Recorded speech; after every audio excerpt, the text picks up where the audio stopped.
vient chez vous, vous l'achetez la bière. Non. Vous êtes des chrétiens.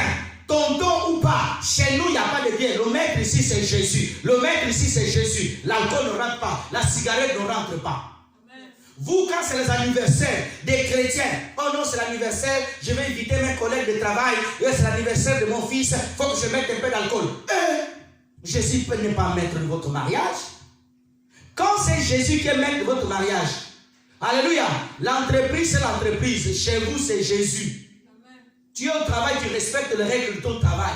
Et même dans ton travail, ils ne sont pas obligés de te faire accepter des choses. Alléluia, oh non, on te donne l'alcool, tu es obligé de refuser, le corps t'appartient. Tu es là pour respecter le contrat, tu travailles la tâche qu'ils t'ont engagée. Mais la foi, elle est en toi. Comment toi, dans ta maison, tu crois au Seigneur Jésus, mais les gens viennent chez toi, maman, papa, tu acceptes qu'on amène les choses du monde dans ta maison. Et dimanche, tu es là, tu parles la langue dimanche, dans ta maison, c'est un terrain de football de démons, ils viennent danser chez toi. Alléluia. Le dimanche, oh fire, fire, tu parles la langue, et fire, fire. Mais dans la semaine, on t'amène les coutumes de la famille, tu es là, oui, et c'est notre famille, hein, c'est notre coutume. Hein. Oh, tonton, il a envoyé le bracelet du pays, hein, il faut laver les enfants, hein, et toi aussi tu rentres dans ça. Alléluia. Quand Jésus-Christ est dans votre mariage, c'est la loi de Jésus, c'est les commandements de Jésus qui dirige votre mariage. Ce n'est plus le monde qui doit diriger votre mariage. Ce n'est plus la famille, mais c'est Jésus. Jésus ne t'a pas dit d'abandonner ta famille. Jésus n'a pas dit n'aime pas ton père et ta mère. Aime ton père et ta mère, mais tu marches avec Jésus dans ton mariage. Dans ton mariage, c'est Jésus qui doit être le maître. C'est Jésus qui doit être le maître. Aucun sorcier va séparer ton mariage si Jésus-Christ est maître. Amen. Alléluia. Aujourd'hui, nous avons des mariages de chrétiens. Tu sens même que les chrétiens, ils veulent copier des mariages. La voisine, elle, c'est une païenne. Oh, toi, non, tu vas prendre les coutumes des païens, amener dans ton mariage. Parce que tu vois que son mariage a l'air bien et le tien n'a pas l'air bien. Je t'assure, ne prends jamais les choses des femmes cananéennes pour amener dans la maison de ton mariage. Là où il y a Jésus-Christ, ne peut pas voir un autre coutume, un autre Dieu. Alléluia. Oh non, nous dans notre mariage, dans nos familles, pour marcher bien, on a les choses du village, on doit faire ça. Non. La clé du mariage, il y a des clés. La première clé, c'est Jésus. Amen. Jésus. Alléluia. Avec Jésus, tout mariage réussit. Alléluia. Écoute-moi bien. Je dis quelque chose. Avec Jésus-Christ, tout mariage réussit, tout mariage devient possible quand il y a Jésus. Il y a les ajustements à faire, mais Jésus restaure toute forme de mariage, même si un blanc se marie avec une africaine. Quand Jésus-Christ rentre, le mariage réussit, je t'assure. Alléluia. Rien n'est impossible à Jésus. Même si dans votre coutume vous avez sale caractère, tu te maries avec une blanche et que tu as Jésus, Jésus va changer ton caractère, il va ajuster afin que tu puisses réussir ce mariage. Alléluia. Rien n'est impossible à Jésus. Alléluia, rien.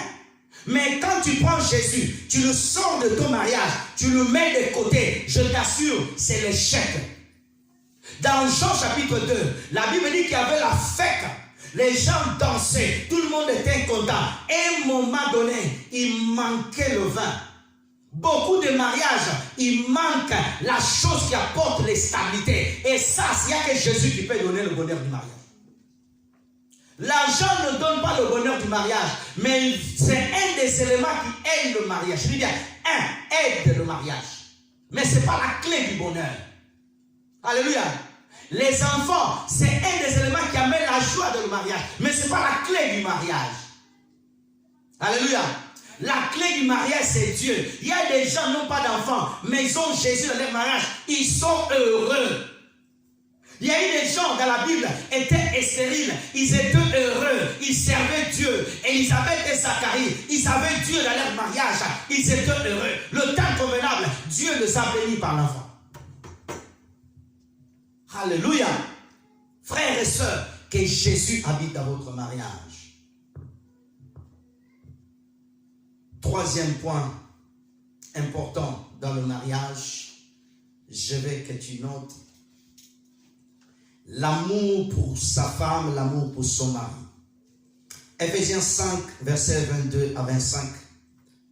Ah, j'ai beaucoup de choses à dire, mais le temps nous parle. Ephésiens 5, rapidement s'il vous plaît, l'amour pur. Ephésiens 5, 22 à 25. Ephésiens 5, 22 à 25. Femmes, soyez soumises à vos maris comme au Seigneur. 23. Car le mari est le chef de la femme, comme Christ est le chef de l'Église qui est son corps. Donc, je n'ai pas fini, frère. Tu ne me regardes même pas. Car le mari est le chef de la femme, comme Christ est le chef de l'Église qui est son corps, et donc il est le sauveur. 24. Or, de même que l'Église est soumise à Christ, les femmes aussi doivent être soumises à leur mari et à toutes choses. 25 F1. Marie, aimez vos femmes, comme Christ a aimé l'Église qui s'est livrée pour elle. Reviens verset 22. Frères et sœurs, l'amour dans un mariage. Frères et sœurs, je parlais un peu plus loin de la prière. Mais dans un mariage, s'il n'y a pas l'amour, frères et sœurs, ma sœur, tu as prié que Dieu te donne un homme. Tu n'auras pas déjà un amour fort pour lui. L'amour est progressif. Amen. Amen. Alléluia. Ce n'est pas que donc tu as rencontré le frère. Tu es amoureuse. Non, ça c'est mensonge. Amen. L'amour va venir progressivement. Et lorsque tu vas aimer la personne, le frère ou la femme, mais la Bible dit ici que la femme soyez soumise au mari. La soumission, ce n'est pas être esclave, ma soeur. Ce n'est pas quand ton mari vient, tu te jettes par terre, tu mets ta tête par terre sur le sol à ses pieds. Non. La soumission, c'est le respect que tu dois à ton mari. Amen. Comment le parler? Ton mari, tu ne dois pas le parler comme tu parles à ta petite soeur, à ton petit frère. Il y a des femmes qui ne respectent pas leur mari. Hé Jean, je te parle, non? Hé, qu'est-ce qu'il y a? C'est moi qui parle ici, mais tu es chrétienne. Non, le respect. Il y a des femmes qui parlent mal à leur mari. Ils parlent à ton mari même devant sa famille. Et toi, qu'est-ce qu'il y a? Tu veux que je parle, hein? Tu veux que je parle? Tu montres même le doigt à ton mari. Hé, chrétienne, tu as Jésus. Il y a même des femmes, quand ils parlent à son mari, ah, toi-même, tu es qui toi? Je ne sais même pas pourquoi je t'avais accepté. Tu n'es pas de mon kilo. Tu vois, moi je suis une femme de valeur. Hé, ma soeur, ce n'est pas le Saint-Esprit qui parle en toi. Amen.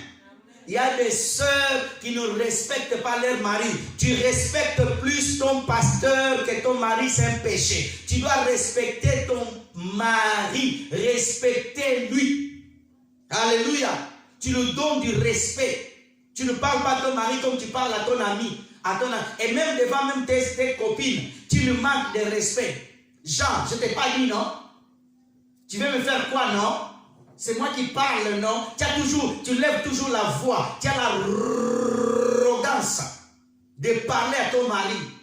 Quand tu le parles à ton mari, tu le regardes de haut en bas. Qu'est-ce qu'il y a? Je t'ai déjà pesé. Qu'est-ce qu'il y a? J'ai eu des hommes avant toi. J'avais dans mon école, j'avais des hommes intelligents, plus que toi. Pourquoi tu avais lui? Pourquoi tu avais lui? Pourquoi tu n'es pas parti chez les intelligents? Des femmes qui ne respectent pas leur mari. À l'église, ils sont là, ils font semblant. Quand le pasteur parle, oui, daddy, oui, daddy, oui, daddy. Devant son mari, tu insultes ton mari. Tu humilies même ton mari à l'église. Quand tu l'appelles, viens. Tu l'appelles même pas papa ou mon amour. Viens. Jacquino, je t'appelle. Jacquino, viens, Jacquino. Jacquino, viens. Viens, Jacquino. Tu l'appelles comme ça, devant les gens. Jacquino, quand il est avec ses amis, tu l'humilies. Et après, tu demandes, oh non, ce mari ne m'aime pas. Après, tu commences à chasser les démons, Commence à charger déjà ton caractère. Ton caractère n'est pas bon. Vous cachez cachez derrière la Bible, vous cachez derrière les parlers en langue. Et puis vous parlez en langue. Et ton mari te regarde, elle là même parle même en langue. Elle parle en langue même. Et demandez, elle là qui m'insulte à la maison. Ah, le temps est en train de passer à elle. Frères et sœurs, alléluia. Femmes, nous avons pris les femmes soumises. Égalité, société, vous n'avez pas vu à la télévision? Égalité. Frères et sœurs, je suis que la femme puisse avoir un bon salaire, que la femme ait de bons postes. Mais dans la Bible, le respect, la Bible reste la Bible. Tu peux avoir tes diplômes, respecte ton mari. Ne te crois pas parce que des fois, il y a même des femmes, elle a fait plus d'études que son mari. Son mari ne parle pas bien français. Elle est là, regarde, même le français, tu ne sais même pas parler. Où je suis tombé. Je ne sais pas vraiment qui m'a dit de t'accepter. Ah, ce jour-là, je n'étais pas bien, papa. Ah, Jésus, aide-moi ce mari. C'est le démon que j'ai eu, vraiment. J'étais aveuglé. Non, tu n'étais pas aveuglé. C'est le mari que Dieu t'a donné, malgré ses défauts. Dieu sait pourquoi tu l'as donné. Alléluia. Déjà, quand ils viennent à l'église, tu fais que dénigrer ton mari, même à l'église. Quand tu parles de ton mari mal, même dans ta famille. Ils connaissent tous les défauts de ton mari de A à Z.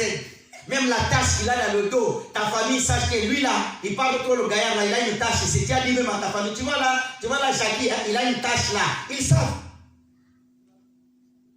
Tu as des problèmes avec ton mari, tu as tout dit à ta famille. Confirme cette prédication qu'on a publiée. Des chrétiens qui viennent adorer Jésus. Ils adorent Jésus. Leur mari ne respecte même pas. La soumission est partie. Elle est partie. Verset 23, s'il vous plaît. Frères et sœurs, il faut respecter ton mari. Tu veux avoir la réussite de ton mariage. Jésus a dit, femmes, soyez soumises. Il sait pourquoi il a dit ça, le Seigneur.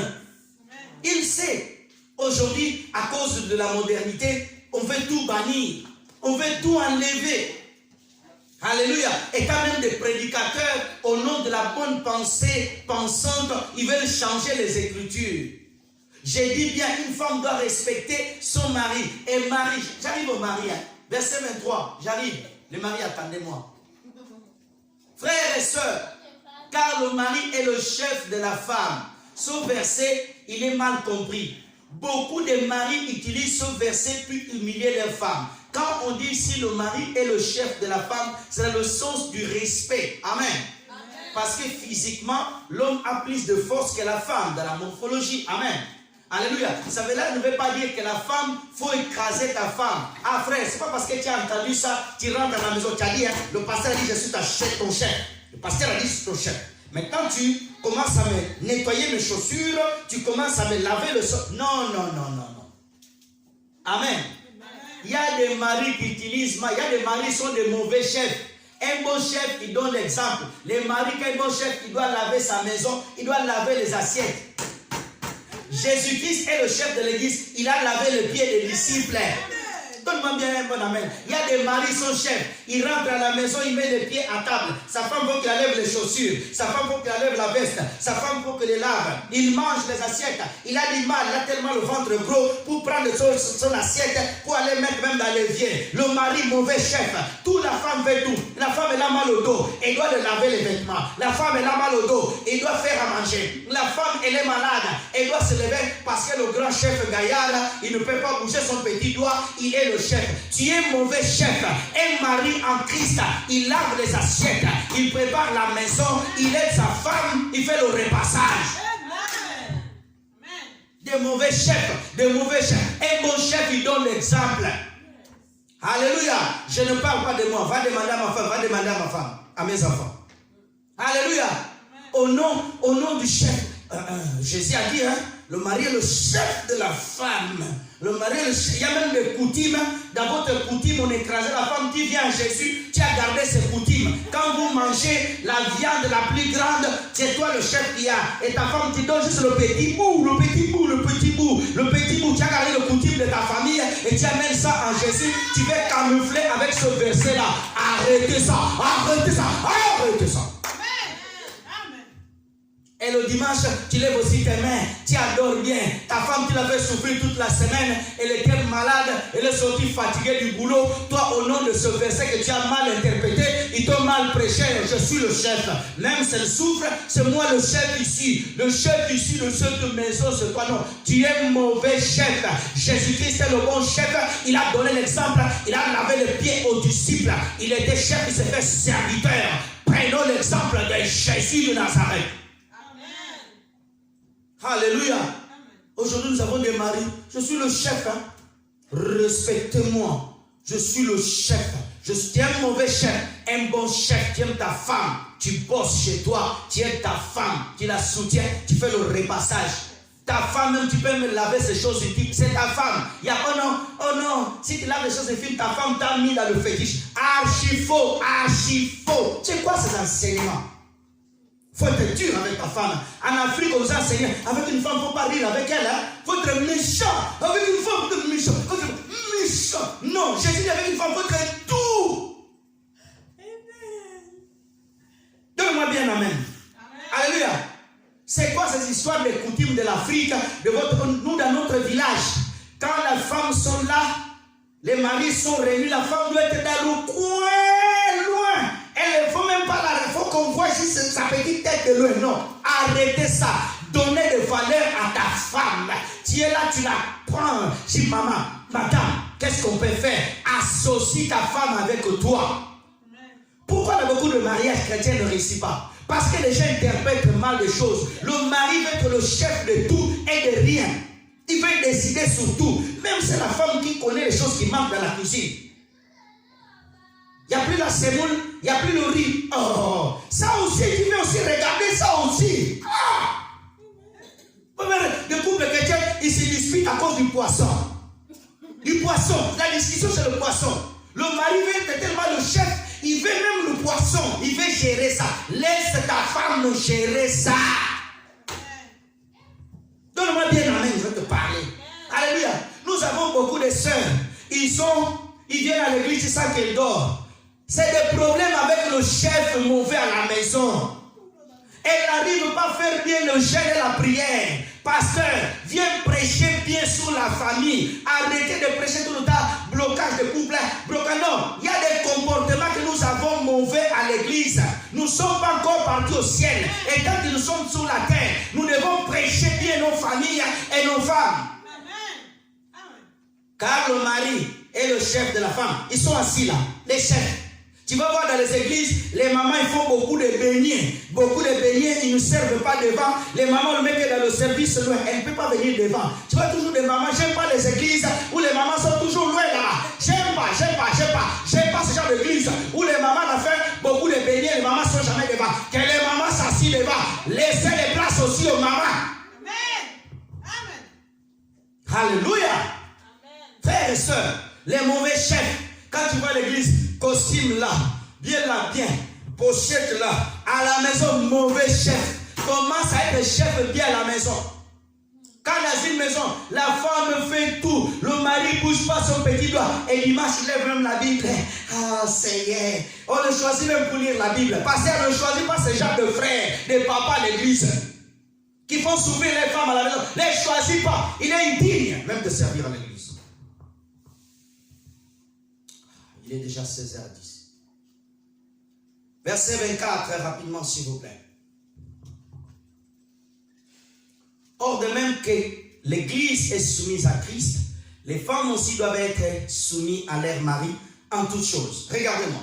On dit que les femmes doivent être soumises en toutes choses. Quand on parle de toutes choses ici, on parle du rapport, amen, que tu as avec ton mari. Mais si ton mari veut t'amener dans l'occultisme, tu ne peux pas être soumis à lui. Donne-moi un amen bien. Amen.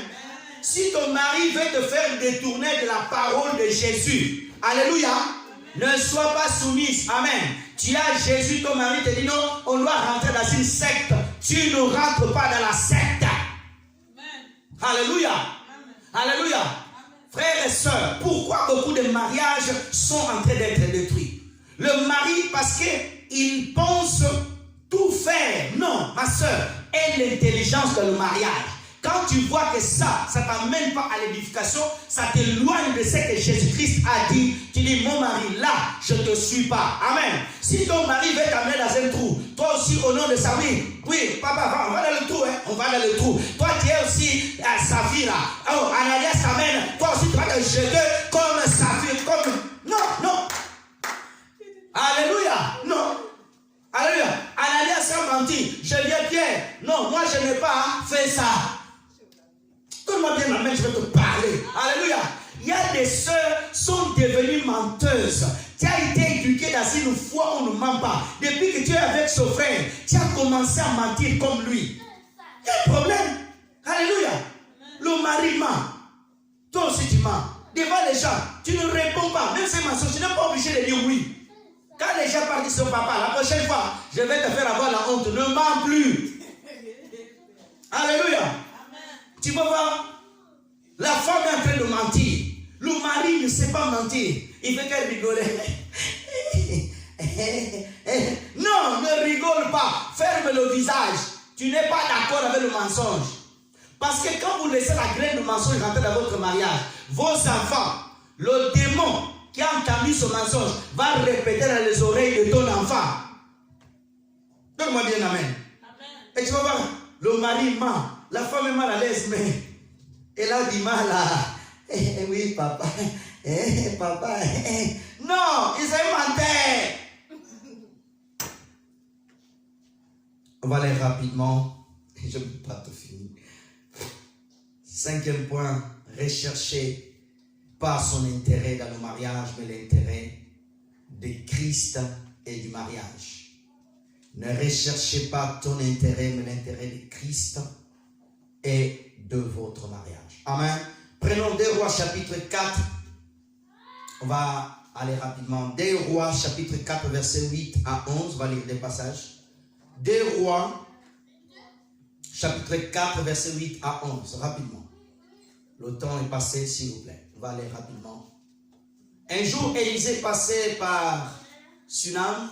Il y avait là une femme de distinction qui le pressa d'accepter à manger. Et toutes les fois qu'il passait, il se rendait chez elle pour manger. 9. Elle dit à son mari, voici, je sais que cet homme qui passe toujours chez nous est un saint homme de Dieu. C'est un homme de Dieu. Amen. 10 jusqu'à 11. Faisons une petite chambre haute avec le mur. Mettons-lui pour lui un lit, une table, un siège, un chandelier, afin qu'il retire quand il viendra chez nous. 11, s'il vous plaît. Élisée, étant revenu à Sunam, se retira dans la chambre haute et y coucha. Maintenant, on va prendre Philippiens chapitre 2, verset 4, rapidement. Philippiens, on va s'arrêter là pour aujourd'hui. Je vais expliquer, on va prier. Philippiens chapitre 2, verset 4. Que chacun de vous, au lieu de considérer ses propres intérêts, considère aussi ceux des autres. Une chose qui amène les difficultés dans le mariage, c'est les intérêts. Je dis bien, il faut rechercher l'intérêt de Christ dans le mariage. Dans ton mariage, ma soeur, toi qui es déjà dans le mariage, toi qui vas y rentrer, tu dois rechercher l'intérêt de Christ. Tu vas voir dans un mariage, le mari cherche toujours ses intérêts. On doit toujours aider sa famille. Jamais la famille de sa femme. Et tu vas voir la femme, elle va toujours rechercher ton aide, sa famille. Il a touché là-bas. Amen. Frères et sœurs, tu vas voir qu'il va toujours rechercher qu'on puisse toujours faire ce qui est dans ta famille. Ma soeur, mon frère, dans le mariage, on ne cherche pas son propre intérêt. Lorsque vous êtes déjà unis, recherchez tout d'abord l'intérêt de Christ. Pourquoi je vous fais lire le passage de cette femme sunamite? Cette femme sunamite était dans un mariage. Ils avaient tout, frères et sœurs. Alléluia. Ils pouvaient tout faire. Mais cette femme, elle part voir son mari. Elle dit, papa, Faisons une chambre pour l'homme de Dieu. Cherchons quelque chose pour l'homme de Dieu. Élisée est l'image de Christ. Dans votre mariage, recherchez l'intérêt du royaume. Amen. Recherchez l'intérêt du royaume. Tu vas voir la femme, tu es avec ton mari, mais tu as tes propres projets à côté. Tu cherches tes intérêts. Quand tu reçois ton salaire, ça, moi je vais toujours aider ma famille. Tu oublies même l'intérêt de Dieu. Tu oublies même l'intérêt de votre mariage. Ton mari te montre un projet, non. Moi je vais faire tout d'abord mon business à moi. Si ça te donne bien, je te donne un pain. Et tu vas voir la femme, elle a acheté une parcelle au pays, le mari ne sait même pas. Tu vas voir le mari a acheté une parcelle, la femme ne sait même pas. Chacun a son intérêt. Nous voyons même des mariages, des gens se marient par intérêt. Le mari va vouloir aller se marier avec cette soeur-là parce que c'est la fille du pasteur. Parce qu'il sait que non, si le pasteur n'est pas là, ils vont le laisser pour prêcher. Donne-moi bien l'amen. Et tu vas voir, les gens vont aller s'associer pour se marier juste avec cette soeur parce qu'il peut avoir de l'argent. Non. Tout mariage qui est basé par les intérêts, même en Christ, il finira par mourir. Recherchez l'intérêt de Jésus. Amen. Alléluia. Amen. Ma femme, papa, qu'est-ce qu'on peut faire pour l'œuvre de Dieu? Qu'est-ce qu'on peut faire pour le royaume de Dieu? Qu'est-ce qu'on peut faire? Alléluia. Ah, il y a beaucoup de choses à dire. Note aussi ce passage, vous allez le lire à la maison. Romains chapitre 16, verset 13. Un couple qui sert Dieu. Romains 16, verset 3. Dans votre mariage, ayez aussi l'envie de servir Dieu. Amen. Hein? Amen. Envie de servir Dieu. Tout mariage qui est en Christ, à l'église, servez Dieu, frères et sœurs. Mais selon la volonté de Dieu. Amen. N'accepte pas simplement pour servir Dieu par intérêt. Et je veux aussi attirer l'attention. Beaucoup de pasteurs, ils poussent les couples à servir Dieu par intérêt. Ils savent que cette famille touche un peu d'argent. Quand je vais les avoir à l'église, quand l'église aura besoin d'argent, et ils vont donner. Ça, c'est pas bon. Vous devez prier. Seigneur, est-ce que tu veux qu'on te sert à l'église? Amen. Amen. Amen. Donne-moi un amen bien. Alléluia. Amen. Et quand vous servez à l'église, vous êtes en train de donner gloire à Dieu et Dieu regardera toujours votre mariage. Zacharie et Élisabeth, ils servaient Dieu. Un jour, Dieu les a visités. Malgré qu'il manquait d'enfants, malgré qu'il manquait de choses, mais Dieu les a visités. Amen. Amen. On va se lever pour prier le Seigneur. Lèvons-nous, s'il vous plaît. Tu vas prier le Seigneur.